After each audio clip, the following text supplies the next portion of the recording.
You think you know how power works in America? You think badges protect bad cops from consequences? What you're about to hear will shatter everything you believe about justice in this country. Because sometimes, just sometimes, the universe has a sense of humor so dark, so perfectly twisted, that it makes you believe in karma again. This is the story of Samuel Johnson, a 64-year-old retired postal worker who just wanted to eat his Tuesday lunch in peace. He had no idea that in less than an hour, his quiet meal would trigger a chain reaction that would reach the highest levels of government and destroy the career of a corrupt cop who thought he was untouchable. But here's the thing that will blow your mind. Samuel had been keeping a secret about his son for over 15 years. A secret so explosive that when it finally came out, it would turn this small-town police brutality case into a national crisis. Are you ready? Because what happens next is going to make you question everything you think you know about power, justice, and what happens when someone messes with the wrong family. Let me paint you a picture of Rosie's Corner Cafe on that Tuesday afternoon in March. It's the kind of place where everyone knows your name, where the coffee is always hot, and where the biggest drama usually involves someone stealing someone else's favorite booth. Samuel Johnson sat at his usual spot, third stool from the register, close enough to chat with Maria Santos, the owner, but far enough from the door to avoid the cold draft. For 3 years straight, every Tuesday at exactly 1:15 p.m., Samuel would order the same thing: grilled cheese sandwich, tomato soup, and black coffee. No sugar, no cream. Maria would always smile and say, "The usual, Mr. Johnson?" And Samuel would always reply, "You know me too well, Maria." But this wasn't just routine. This was Samuel's anchor to normalcy after losing his wife Catherine to breast cancer 4 years earlier. Catherine had been his everything. His high school sweetheart, his best friend, his reason for getting up every morning. When she died, Samuel felt like he was drowning in grief. These Tuesday lunches, they were his way of staying connected to the world. His way of proving to himself that life could still have small, beautiful moments even after unimaginable loss. Samuel had worked for the Postal Service for 35 years, walking the same neighborhoods, learning the names of people's dogs, remembering which elderly residents needed extra time to get to the door.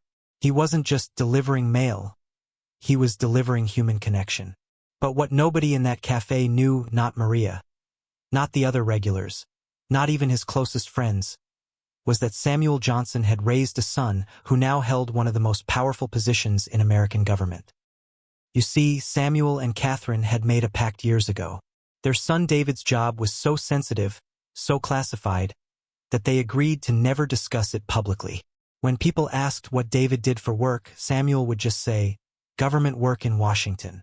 Nothing too exciting. Nothing too exciting. If only he knew. David Johnson wasn't just any government employee. He was the Deputy Director of White House Security Operations, personally responsible for protecting the President of the United States. He had clearance levels most FBI agents only dreamed about. He coordinated with Secret Service, CIA, and NSA on a daily basis. When foreign dignitaries visited, David was in the room making sure nothing went wrong. But to Samuel, David was just his boy who called every Sunday, who sent flowers on Mother's Day, who still worried about his dad eating enough vegetables. The cafe that Tuesday was buzzing with its usual crowd. Jim Rodriguez, a construction foreman, sat in the corner booth complaining about his new apprentice. Linda Chun, a freelance graphic designer, typed furiously on her laptop while nursing her third cup of coffee. An elderly couple, the Williamses, shared a slice of apple pie and argued good-naturedly about whether the Dodgers had any chance this season. Samuel spread his newspaper across the counter, reading about the president's upcoming infrastructure bill. He had no idea that his son had spent the previous week coordinating security for those very congressional meetings mentioned in the article. The bell above the door chimed as someone entered, but Samuel didn't look up. He was absorbed in an article about community policing reforms, thinking about how the neighborhood he used to deliver mail to could benefit from better police-community relations. How's that for irony? Maria refilled his coffee cup without being asked. How's David doing? Still working too hard in Washington? Samuel smiled, that proud father smile that every parent recognizes. You know how it is. He says he can't talk about most of his work, but he loves what he does. Says he feels like he's making a real difference. Must be nice having a son in government, Maria said. Maybe he can fix some of these problems we keep reading about. Samuel chuckled. I keep telling him the same thing, but David always says change has to come from the ground up, not the top down. Smart kid, that one. The irony was crushing. Here was Samuel, reading about police reform while his son was literally in rooms where those policies were being shaped.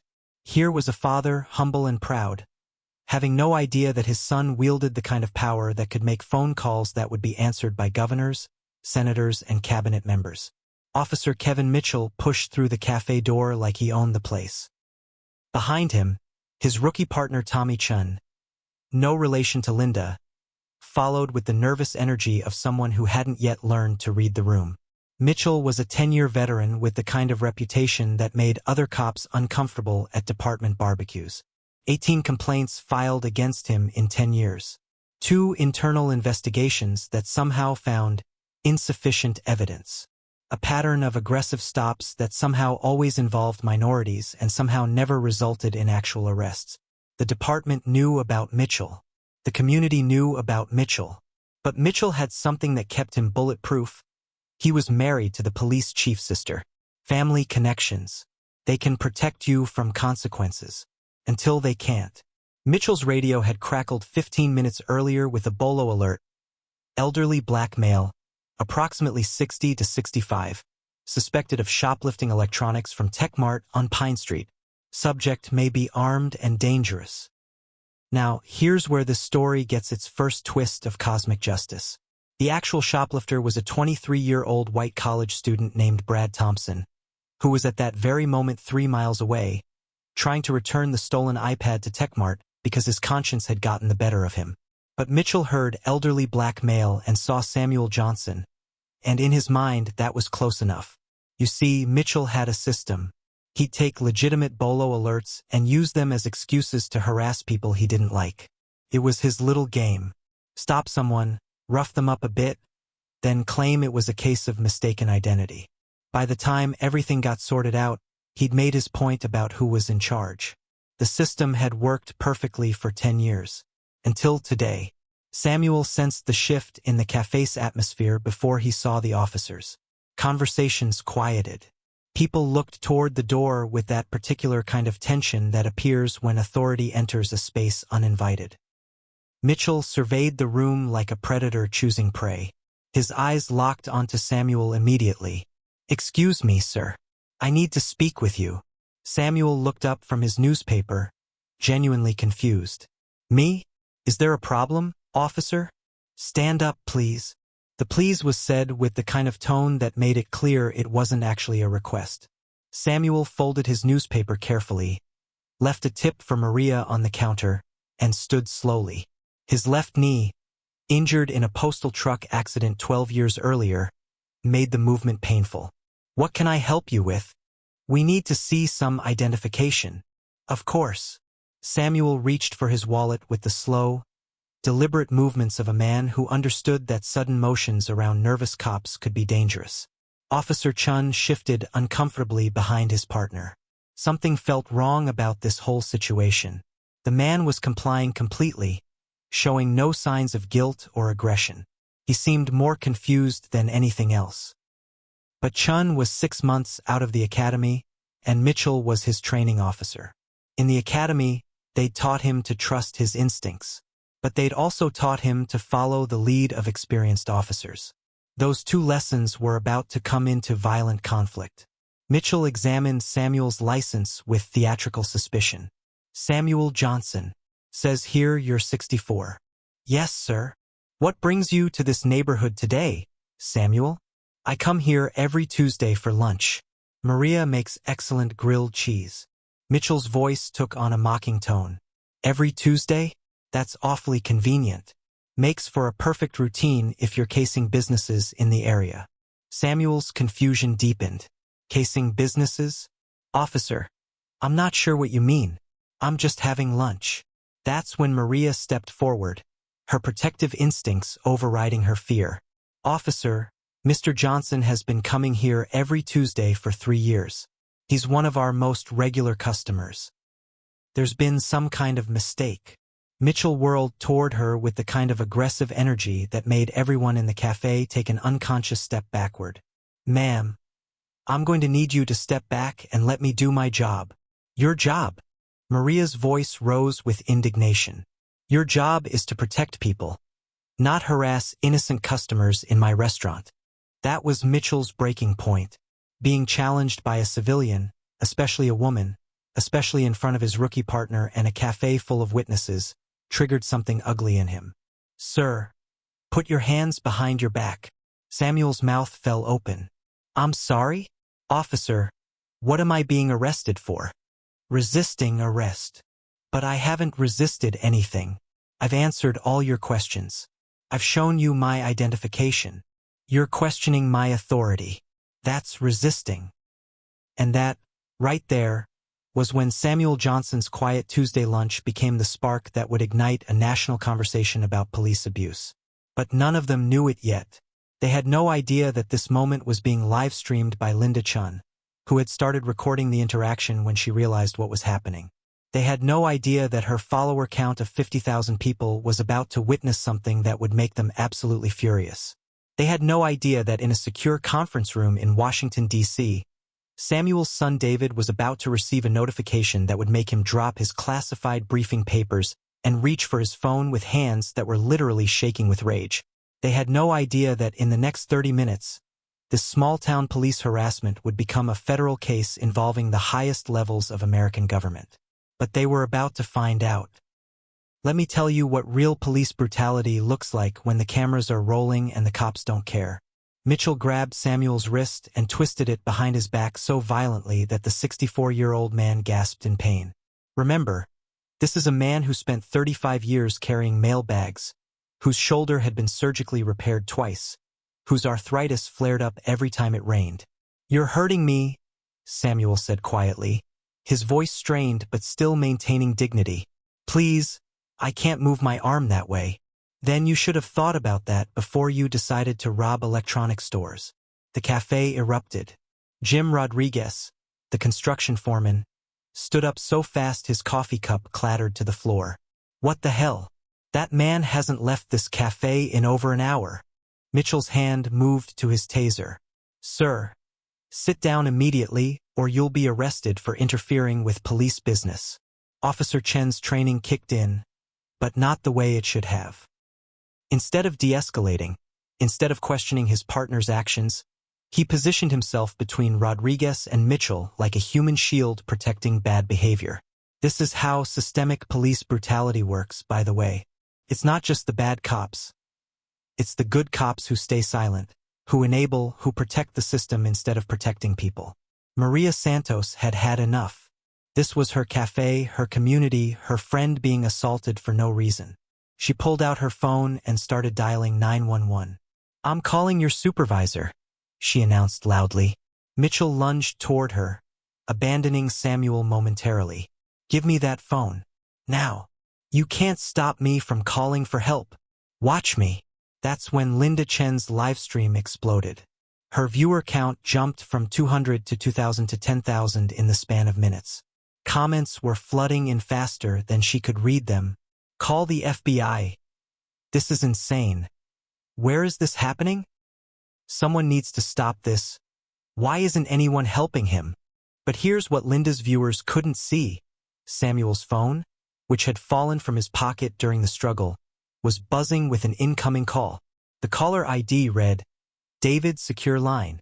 David Johnson had just finished a briefing about domestic terrorism threats when his phone notified him about a trending video tagged with his father's city.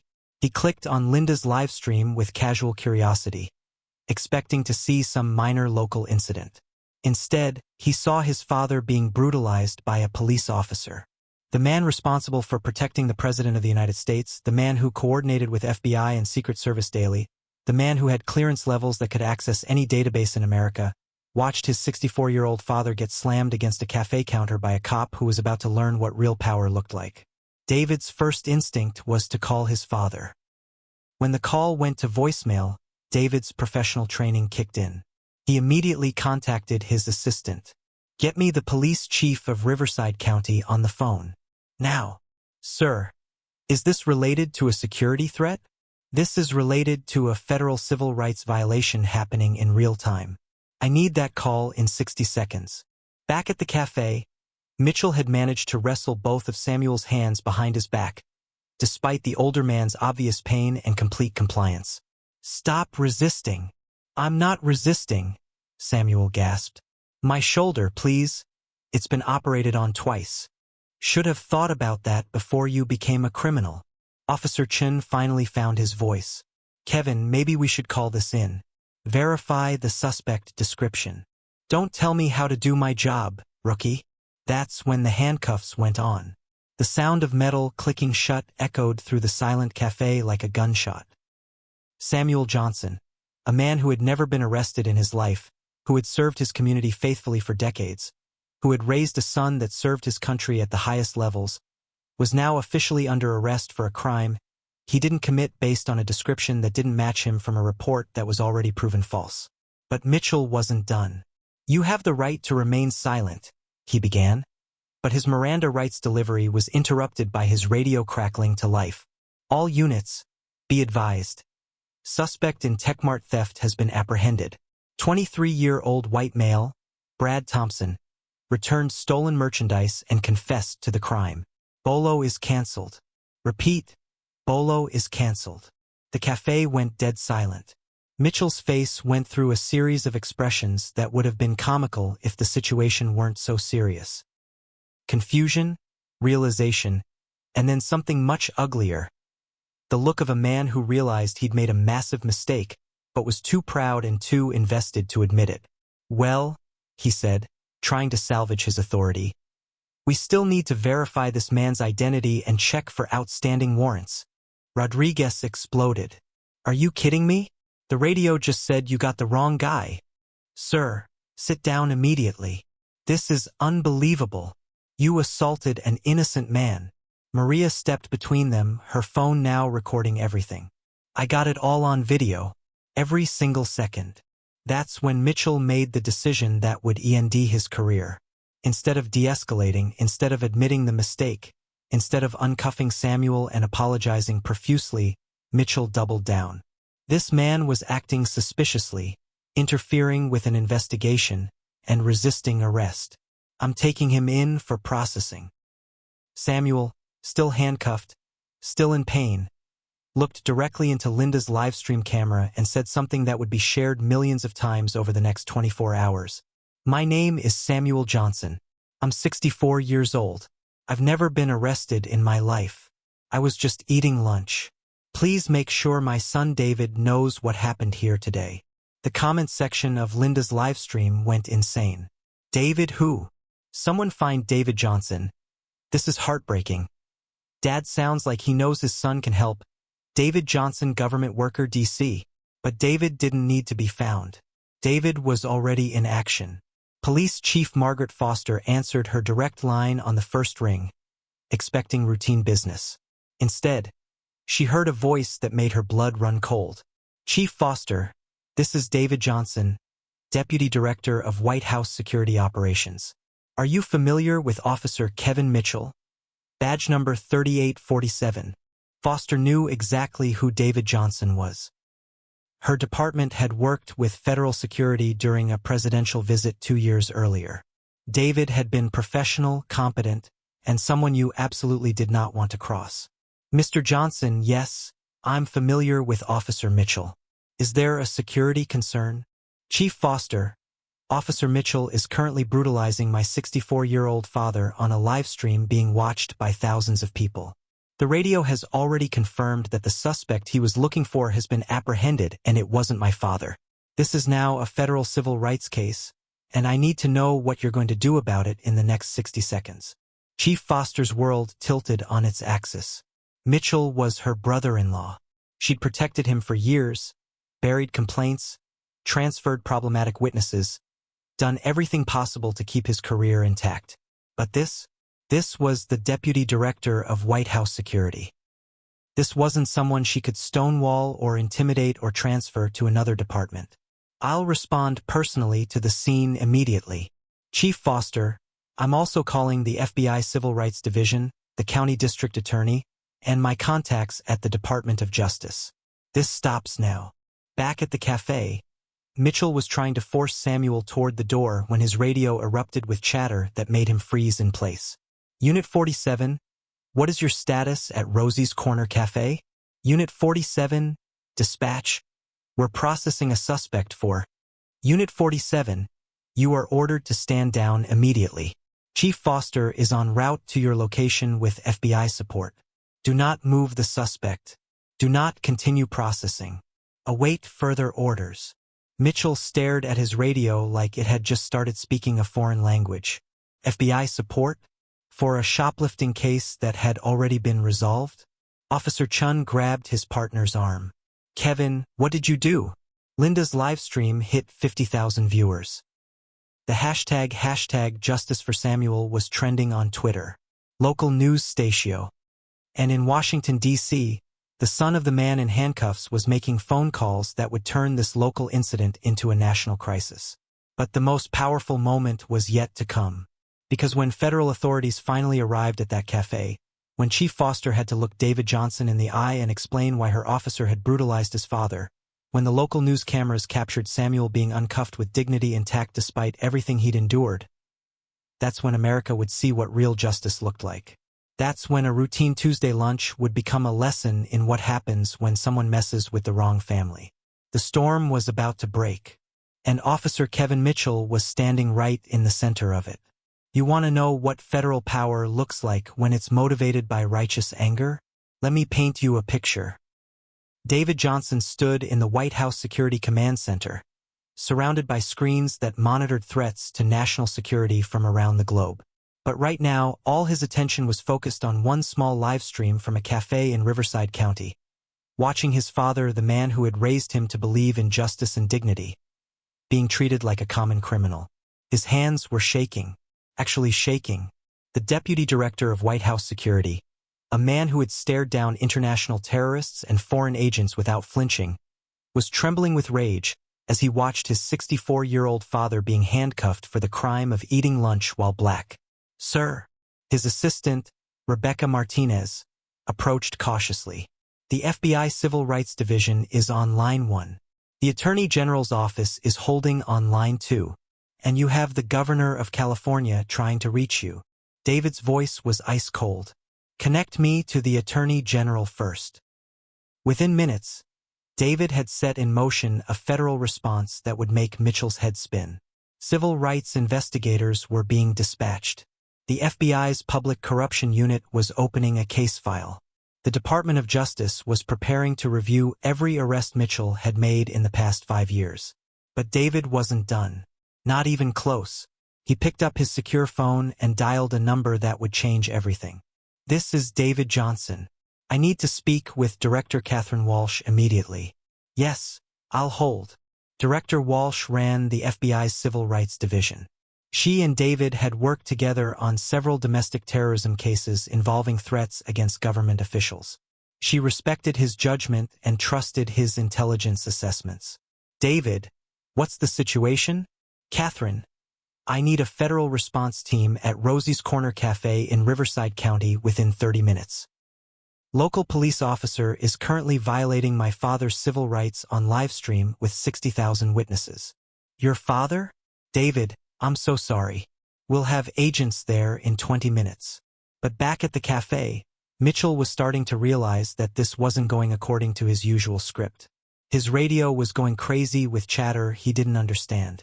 References to federal involvement, FBI en route, direct orders from the chief. This was supposed to be simple, rough up someone who couldn't fight back, teach the community a lesson about respect, then write a report claiming the suspect was belligerent and resistant. It had worked perfectly for 10 years. Samuel, still handcuffed, still in pain, maintained his dignity with a grace that was breaking hearts across America. Linda's livestream viewers were sharing clips, creating hashtags, tagging news organizations, and calling their representatives. Officer, Samuel said quietly, I think there's been a misunderstanding. The radio said you caught the real thief. Shut up. Don't tell me how to do my job. I'm not telling you how to do your job, son. I'm just trying to understand why I'm still in handcuffs when you know I didn't commit any crime. That word, son, hit Mitchell like a slap. The gentle way Samuel said it, without anger or condescension, somehow made Mitchell's behavior look even more brutal by comparison. Officer Chun couldn't stay silent anymore. Kevin, we need to let him go. The bolo was cancelled. We have no probable cause. I'm the senior officer here, Chun. You follow my lead. Not when your lead is wrong. The partnership was fracturing in real time, being broadcast to an audience that was growing by thousands every minute. Maria Santos had had enough of being intimidated. Officer Mitchell, I'm Maria Santos, and I own this cafe. Mr. Johnson has been a customer here for 3 years. He tips well, he's polite to my staff, and he's never caused a single problem. What you're doing to him is wrong. Ma'am, you need to. No, you need to listen. This man lost his wife 4 years ago. Every Tuesday he comes here because it was their tradition. He orders the same thing she used to order for him when they came together. He sits in the same spot because she always sat next to him. He reads the same sections of the newspaper because she used to read him the funny comics while he read the sports scores. The cafe went silent except for the sound of Linda's phone recording every word. So when you put handcuffs on this man, when you slam him against my counter, when you treat him like garbage for no reason other than the color of his skin, you're not just hurting him. You're dishonoring the memory of a woman who believed in the goodness of people. You're destroying something beautiful and peaceful and innocent. Maria's voice broke. And I won't let you do that in MY Cafe. That speech, captured on livestream, shared across every social media platform, would be played on cable news for weeks. It became a rallying cry for everyone who had ever watched injustice happen and wished they had the courage to speak up. But the most powerful moment was Samuel's response. Still handcuffed, still in pain, he looked at Maria with tears in his eyes and said, "Thank you for remembering Catherine. She would have liked knowing that you stood up for me." That was the moment that broke the internet. #RememberCatherine started trending.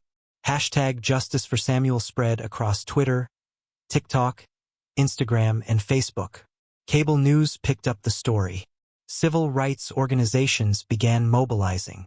And in Washington, D.C., David Johnson was assembling a federal response that would change everything.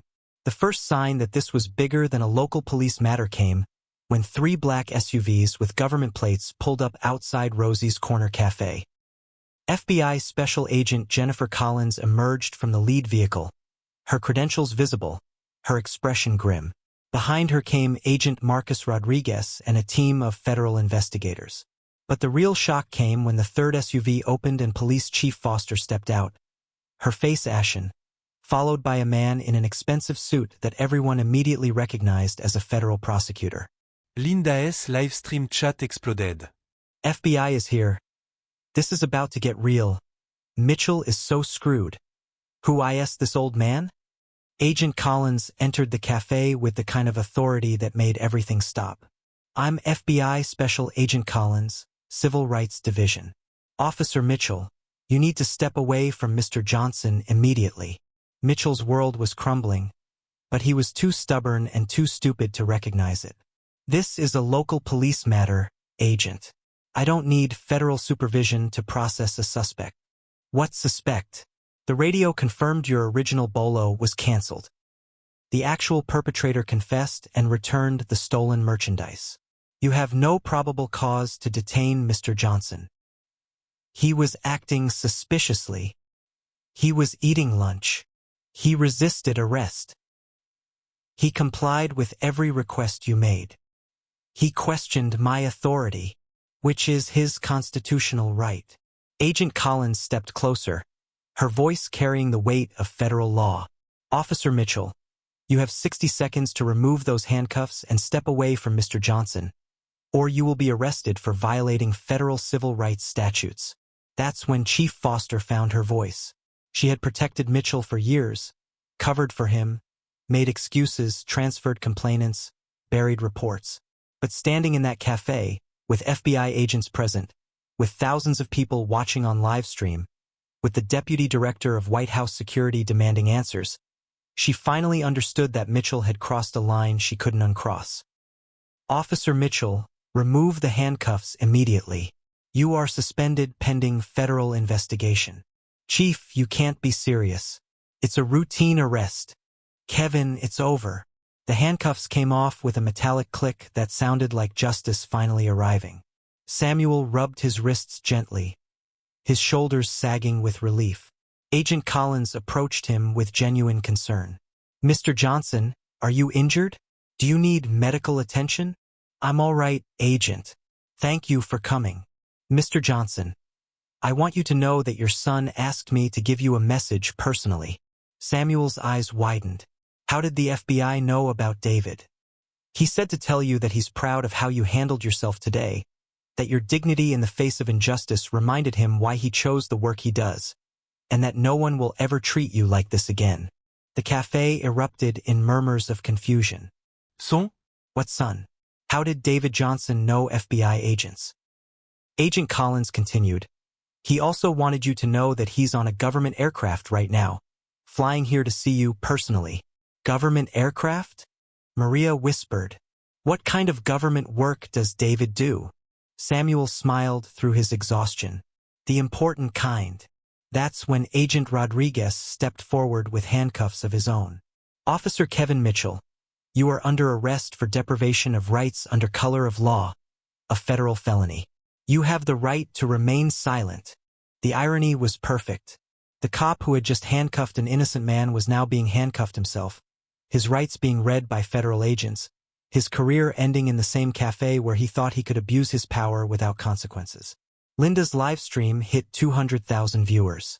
The arrest of Officer Mitchell was being broadcast live to an audience that was cheering, crying, and sharing the moment across every social media platform imaginable. But the story wasn't over. Not even close. Because in about 20 minutes, a government helicopter was going to land in the parking lot across from Rosie's Corner Cafe, and Samuel Johnson was going to learn exactly what his son David had become. The man stepping out of that helicopter would be wearing a suit that cost more than most people made in a month, carrying credentials that opened any door in America, and wielding power that could make phone calls to governors, senators, and cabinet members. But most importantly, he would be carrying the love and respect of a father who had raised him to believe that dignity was something nobody could take away from you, could only be given away. And Samuel Johnson had never given his away. The sound of helicopter rotors cut through the afternoon air like thunder. Every person in Rosie's Corner Cafe, every customer, every federal agent, every local police officer, stopped what they were doing and looked toward the windows as a sleek government helicopter descended into the parking lot across the street. Linda's live stream viewer count hit 300,000 people, all watching in real time as one of the most dramatic reversals in police brutality history unfolded before their eyes. Oh my God! Linda whispered into her phone. A government helicopter just landed. I don't know what's happening, but this is incredible. The helicopter's doors opened, and out stepped a man who commanded attention without saying a word. David Johnson wore a charcoal gray suit that screamed federal authority, his White House security credentials visible on his chest, his expression a mixture of relief and barely controlled fury. Behind him emerged two more agents, his personal security detail, because when you're responsible for protecting the president, you don't travel anywhere without protection. The crowd that had gathered outside the cafe parted like the Red Sea as David walked toward the entrance. News crews that had rushed to the scene began rolling cameras. Social media users held up their phones, recording every step. Samuel, sitting on a chair provided by the paramedics who had checked his injuries, looked through the cafe window and saw his son for the first time in 6 months. The man walking toward him wasn't just David anymore. This was Deputy Director Johnson, one of the most powerful security officials in America, someone who briefed cabinet members and coordinated with intelligence agencies and had the direct phone numbers of people who made decisions that affected millions of lives. But when David stepped through that cafe door and saw his father, saw the red marks on his wrists from the handcuffs, saw the careful way Samuel was holding his injured shoulder, saw the exhaustion and pain in his eyes, all that federal authority melted away. He was just a son who needed to hug his dad. The embrace between Samuel and David, captured on dozens of phones and broadcast live to hundreds of thousands of viewers, became the image that defined the entire story. Father and son, dignity and power, justice delayed but not denied. "I'm so sorry, Dad," David whispered, his voice breaking. "I should have been here to protect you." "You were here, son," Samuel replied, holding his boy close. "When it mattered most, you were exactly where you needed to be." Agent Collins approached respectfully. "Mr. Johnson, Director Johnson, we've arrested Officer Mitchell on federal charges. The local police chief has opened a full investigation into his past complaints and arrests. The district attorney is reviewing every case Mitchell has touched in the past 5 years." David nodded, his arm still around his father's shoulders. "What about Officer Chun?" Samuel spoke up. "That young officer tried to stop his partner. He found his courage when it counted." David looked at Chen, who was standing apart from the other officers, clearly shaken by what he had witnessed. "Officer Chun, you have a choice to make. You can be part of the problem, or you can be part of the solution. What's it going to be?" Chun stepped forward, his voice steady despite his nerves. "I want to be part of the solution, sir. What happened here today was completely wrong, and I should have done more to stop it." "Good answer." David turned to address the room. "What happened here today is going to change things. Not just for my father, not just for this community, but for every person who has ever been targeted by police officers who think their badges make them untouchable." The cafe was silent except for the sound of phones recording every word. "My father taught me that dignity is not something that can be taken from you, can only be given away. Today, Officer Mitchell gave away his dignity, his career, and his freedom because he thought he could brutalize an innocent man without consequences." David's voice grew stronger, more authoritative. He was wrong. Chief Foster, who had been standing in the background trying to figure out how to salvage her department's reputation, finally stepped forward. "Director Johnson, on behalf of the Riverside County Police Department, I offer our sincere apologies for this incident. This behavior is completely unacceptable and does not represent our values or training." David's response was ice cold. "Chief Foster, with respect, this incident doesn't represent a failure of training. It represents a failure of leadership. Officer Mitchell had 18 complaints filed against him in 10 years. 2 internal investigations, multiple accusations of excessive force and racial profiling. Your department knew exactly who he was and what he was doing, and you allowed it to continue." The silence in the cafe was deafening. Chief Foster's face flushed red. She had been called out publicly by someone whose authority she couldn't challenge, whose accusations she couldn't dismiss. "You're right," she said finally. "We failed. I failed. This department has systemic problems that I allowed to fester because it was easier than confronting them." David nodded. "That's the first honest thing you've said today. Now, what are you going to do about it?" "Complete reform. Mandatory bias training for every officer. Civilian oversight board with real authority to investigate complaints. Body cameras required during every public interaction. And zero tolerance for excessive force. One complaint that's substantiated means automatic federal review." That's a start. Maria Santos, who had been watching this entire exchange with growing amazement, finally found her voice.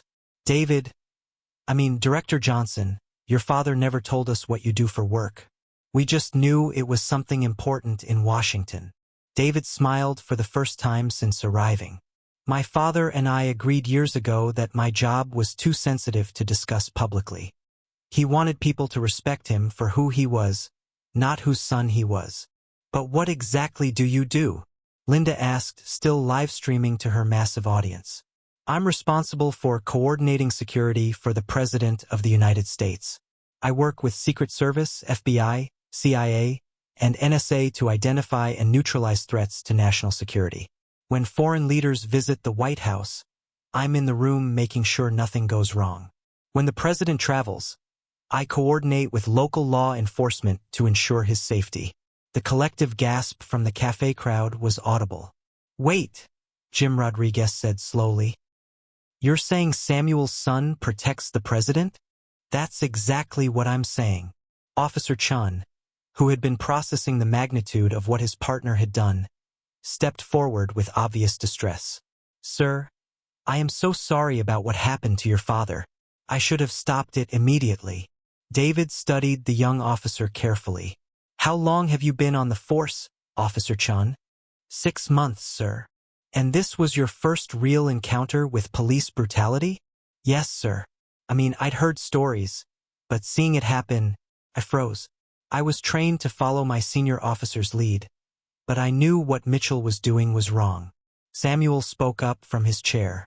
Son, you found your voice when it mattered most. That took courage. David nodded. My father's right. Officer Chun, you have a choice ahead of you. You can become the kind of cop who protects and serves all citizens equally, or you can become the kind of cop who enables abuse. Based on what I saw today, I believe you'll make the right choice. Chun stood straighter. I want to be the kind of officer your father would be proud to see in his neighborhood, sir. Agent Collins stepped forward with official business. Director Johnson, we need to discuss the federal charges against Officer Mitchell. Given your position and your father's status as the victim, we want to ensure there are no conflicts of interest in the prosecution. Agent Collins, I want this case handled by the book. No special treatment, no shortcuts, no political considerations. My father deserves justice, but so does every other person Mitchell has targeted over the years. I want every complaint reviewed, every arrest re-examined, every pattern of abuse fully investigated. Understood, sir.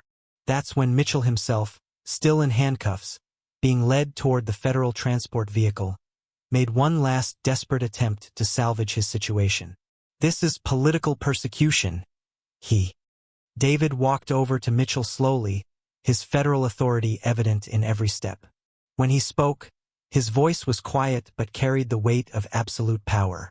Officer Mitchell, you assaulted my 64-year-old father based on a false report, continued the assault after the radio confirmed you had the wrong person, and then tried to arrest him for the crime of questioning your authority.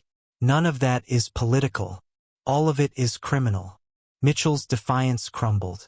I didn't know he was your father. And that's exactly the problem. You shouldn't need to know someone's family connections to treat them with basic human dignity. Every person you encounter deserves the same respect you would show if you knew their son could end your career with a phone call. David stepped closer. But here's what you really don't understand, Mitchell. My father didn't need me to save him today. He saved himself by maintaining his dignity, his grace, and his humanity in the face of your hatred.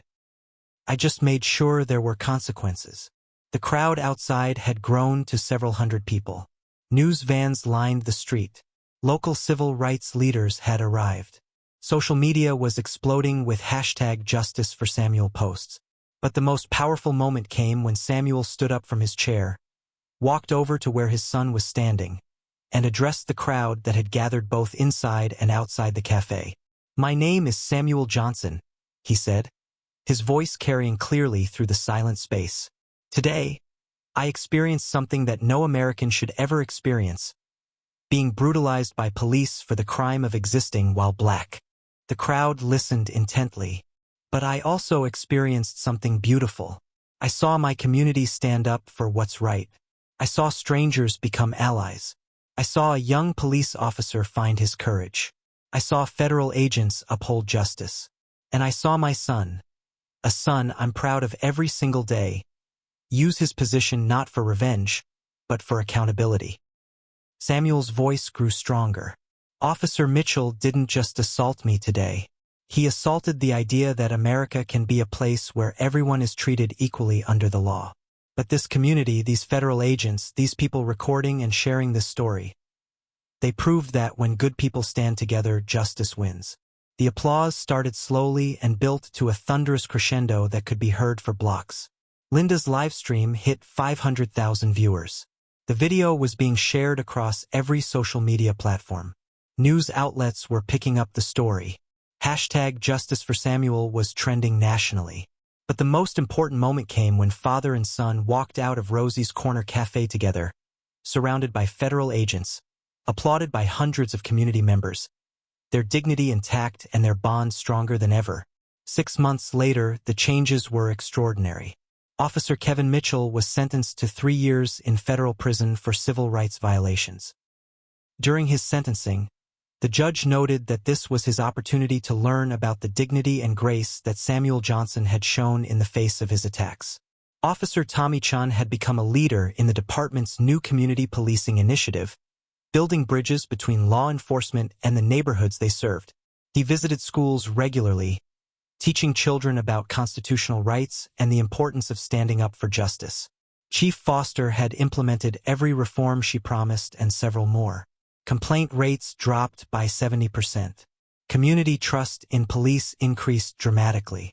The Riverside County Police Department became a model for departments across the country. Rosie's Corner Cafe had become a pilgrimage site for civil rights advocates. The booth where Samuel used to sit alone now hosted regular community meetings about justice, equality, and civic engagement. Linda Chen's livestream had launched her career as a civil rights journalist. She now worked for a major network, covering stories of injustice and accountability across America. And every Tuesday at 1:15 p.m., Samuel Johnson still came to Rosie's Corner Cafe for lunch. But now he wasn't alone. Community members joined him for what locals called Tuesday Talks with Samuel. Informal discussions about everything from local politics to racial justice to the importance of maintaining dignity in the face of adversity. David flew in from Washington every few weeks to join these conversations, sitting beside his father, listening to community concerns, and sometimes sharing insights from his work protecting the nation's highest office. The story had become a powerful reminder that justice might be delayed, but it's never denied when good people stand together. More importantly, it proved that dignity is indeed something that cannot be taken from you. It can only be given away. And Samuel Johnson had never given his away. If the story moved you, here's what you can do. Share this video with everyone who needs to hear that justice is possible when people stand up together. Comment below. Have you ever witnessed injustice? What did you do? What would you do differently after hearing Samuel's story? Remember that the next time you see someone being treated unfairly, you have the power to be the person who speaks up, records the truth, and demands accountability. Because dignity isn't negotiable. Justice isn't optional. And heroes like Samuel Johnson prove that love always defeats hate when good people choose to act. Hit that subscribe button so you never miss stories that restore your faith in humanity and remind you that ordinary people can create extraordinary change. Together, we can build the world we want to live in, one act of courage at a time.